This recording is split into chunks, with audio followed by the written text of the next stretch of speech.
You know, some movies just stick with you. They become larger than life. And The Godfather, well, that's definitely one of them. It's been decades since it premiered, and people are still, still obsessed. And for good reason, right? It's a masterpiece. Totally. But we're here to dig a little deeper. We're talking about The Godfather, but with some behind-the-scenes secrets you won't believe. What always gets me is how many stories there are from the making of this film. Yeah.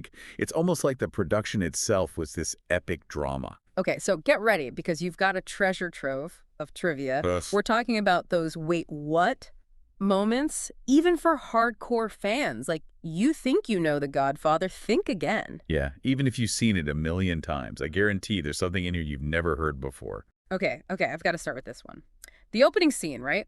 Marlon Brando as Don Corleone. He's petting a cat, delivering that line, "I'm going to make him an offer he can't refuse." Chills every time. But get this, that cat, not in the script. Brando found it on set, just hanging out, and decided, why not? Let's put it in the scene. See, that's Brando, the master of improv. He was so in the moment, so the character. And, adding that unexpected element, it kind of brought this warmth, this humanity to Don Corleone. You see this ruthless guy, but there's that cat. It just works. It totally changes the whole vibe. And speaking of genius, did you know George Lucas had a hand in making The Godfather? It's true. The George Lucas. He edited that montage, the one with all the newspaper headlines about the Mafia War. No way. Yep. Apparently, it was a favorite of Coppola, who'd helped Lucas out on American Graffiti. Talk about a small world. And, it's brilliant when you think about it. Those quick cuts, the headlines, it's like a preview of the violence that's about to explode. Exactly. It foreshadows that dark path Michael Corleone's headed down. And speaking of legendary directors, can you believe Orson Welles wanted to be Don Corleone? Orson Welles, like Citizen Kane? Orson Welles? Are you serious? Dead serious. He really wanted that role. Even offered to lose a ton of weight for it. Oh, yeah. But it seems like Coppola always had his mindset on Brando. It's hard to picture anyone else as Don Corleone now. But speaking of legendary actors, Robert De Niro, he wanted in on this movie. Oh, yeah, totally. In fact, he actually auditioned for Sonny Corleone. Sonny, the hothead brother. Whoa, that would have been wild. It would have been something else to see De Niro tackle that kind of energy. But, James K. Coonan, he owned that role. He really did. And thankfully, De Niro got his chance later on, right? Godfather Part 2. Young Vito Corleone, talk about a second chance. And speaking of memorable, who could forget Lenny Montana as Luca Brasi? Ah, Lenny Montana. Wrestler turned actor, and get this, he was terrified to film with Marlon Brando.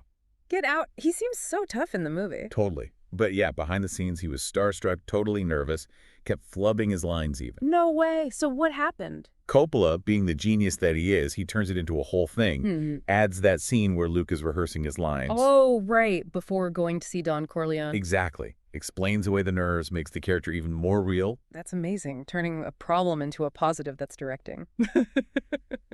But speaking of behind the scenes, did you hear about the studio's reaction to the runtime of this movie? Oh man, I can only imagine. Over 2.5 hours long. Even for a diehard fan, that's a commitment. The studio actually suggested an intermission. You're kidding, an intermission, like it's some Broadway show. I'm serious. Can you imagine? Talk about ruining the flow. Thank goodness Coppola put his foot down. He knew it would kill the emotional impact, and he was right. Absolutely. He fought for his vision, and it paid off. But the studio, they weren't done trying to cut costs. They even had some interesting ideas about the setting. Wait, what? You mean not New York? Get this. Yeah. They wanted to modernize it, set it in the 1970s, but in Kansas. Kansas. The Godfather in Kansas. You've got to be kidding me. I know, right? They thought it'd be cheaper than filming in New York City. Talk about missing the point. New York is the vibe, the history, everything. Exactly. Coppola got that. The setting, it's like another character in the story. He was all about authenticity, even the small stuff. Which, speaking of, did you know about the Corleone name itself? It's got a story. So we've got this Italian-American crime family, one of the most famous in movie history. And you're telling me their name, it's from a real place in Sicily. No joke. It's a real place. And it gets even better. Think about Al Pacino, right? Michael Corleone, his real grandparents, immigrants from Corleone, Sicily. You've got to be kidding me. It's like it was meant to be. And speaking of meant to be, get this, Nino Rota's score, the music. It almost got the movie kicked out of the Oscars. Wait, seriously? That iconic theme, what happened? So the Academy, they found out Rhoda had used a similar theme before in another movie years earlier, Fortunella, I think it was called. Oh, wow. So they thought he plagiarized himself. Pretty much. They almost disqualified the whole score. Can you imagine The Godfather without that music? It's unthinkable. It's the Godfather sound. But they sorted it out, thankfully. Which, speaking of things that made it into the movie, you won't believe how many Coppolas are in this thing. Oh, Coppola, he brought the whole family along. It's practically a reunion. No way. His sister, Talia Shire, she's Connie, Michael's sister. Even his mom's in it, a little cameo appearance. Yeah. And his dad, the musician, he pops up playing piano in a scene. I'm going to have to watch it again just to spot them all. And that's not even everyone. His sons, Giancarlo and Roman, they're in the big fight scene. And get this, the baby at the very end. His daughter, Sophia. That's incredible. Talk about a family affair. But even with all that family, there was one director who said no to The Godfather. Can you guess? Big name. In the 70s. Someone huge. Wait a minute, was it Sergio Leone? Ding, ding, ding. We have a winner. The spaghetti western king himself turned down The Godfather. Why would he do that? I don't get it. From what I hear, he thought it glorified the mafia too much. Just wasn't his style, I guess. And to think, he said later he regretted it. Hmm. Makes you wonder what his version would have been like. It's hard to even picture, but even without Leone, The Godfather, it's iconic. And Brando, winning that Oscar, legendary. And then, not even showing up to get it. Right. Sent Sachin Littlefeather, the activist, to decline it for him. Talk about a statement. Powerful moment. Using that platform to bring attention to how Hollywood treated Native Americans. It was a big deal. It really was. And one last little detail before we wrap this up. The full title, it's Mario Puzo's The Godfather. Ever notice that? Sure.